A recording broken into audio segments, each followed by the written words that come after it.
আমি তো পদত্যাগ করি নাই। তাদের কনস্টিটিউশনের আর্টিকেল 57 অনুযায়ী যেভাবে পদত্যাগ করতে হয় আমার কিন্তু সেভাবে পদত্যাগ করা হয়নি। শেখ হাসিনার কল রেকর্ড কোনোভাবে প্রকাশিত একটি ছবি বা সংবাদ শিরোনাম ভাইরাল হয়ে যাচ্ছে মুহূর্তেই। দূরে নাই, আমি খুব কাছাকাছি আছি। জি আপা, আমি চট করে ঢুকে পড়তে পারি। কোথায় আছেন, কেমন আছেন? পদত্যাগ করে দেশ ছাড়া 5 বারের প্রধানমন্ত্রী শেখ হাসিনা, এমন কৌতূহলের যেন শেষ নেই।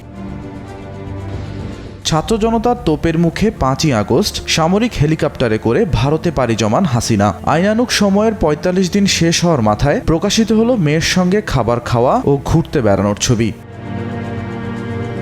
তবে ভারতের কোথায় অবস্থান করছেন শেখ হাসিনা সেই সম্পর্কে এখন পর্যন্ত নির্দিষ্ট কোনো তথ্য না থাকলেও ব্রিটিশ সংবাদ মাধ্যম ফিনান্সিয়াল টাইমস জানিয়েছে রাজধানী দিল্লিতে মেয়ের সঙ্গে থাকছেন হাসিনা, এমনকি তাকে তার দলবল নিয়ে দিল্লির অন্যতম অভিজাত পার্ক লোদি গার্ডেনও ঘুরতে দেখা গেছে।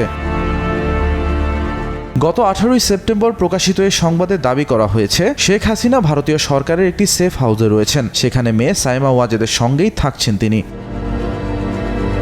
প্রতিবেদনটিতে আরও বলা হয়, গত 5 আগস্ট যখন বিক্ষোভকারীরা শেখ হাসিনার ঢাকার বাসভবনের দিকে মিছিল নিয়ে যাচ্ছিল তার মধ্যেই তিনি পদত্যাগ করেন এবং সামরিক বিমানে করে ভারতের গাজিয়াবাদের কাছে ভারতীয় বিমান বাহিনীর একটি ঘাঁটিতে চলে যান। পরে নরেন্দ্র মোদীর সরকার নিশ্চিত করে শেখ হাসিনা ভারতে আছেন। এ বিষয়ে আর বিস্তারিত কোনো তথ্য না দেয়া হলেও থেমে থাকেনি আলোচনা।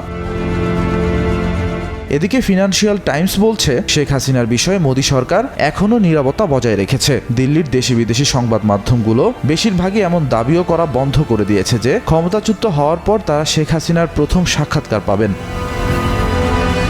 এদিকে শেখ হাসিনাকে ভারত থেকে দেশে ফিরিয়ে এনে বিচারের মুখোমুখি করার দাবিও দিন দিন জোরালো হচ্ছে বাংলাদেশে। তবে সাবেক ও বর্তমান অনেক রাজনৈতিক বিশ্লেষকের বরাত দিয়ে আন্তর্জাতিক বিভিন্ন গণমাধ্যম বলছে বাংলাদেশের অন্তর্বর্তী সরকার আনুষ্ঠানিকভাবে শেখ হাসিনার প্রত্যর্পণ চাইলেও সেই আবেদন প্রত্যাখ্যান করতে পারে ভারত।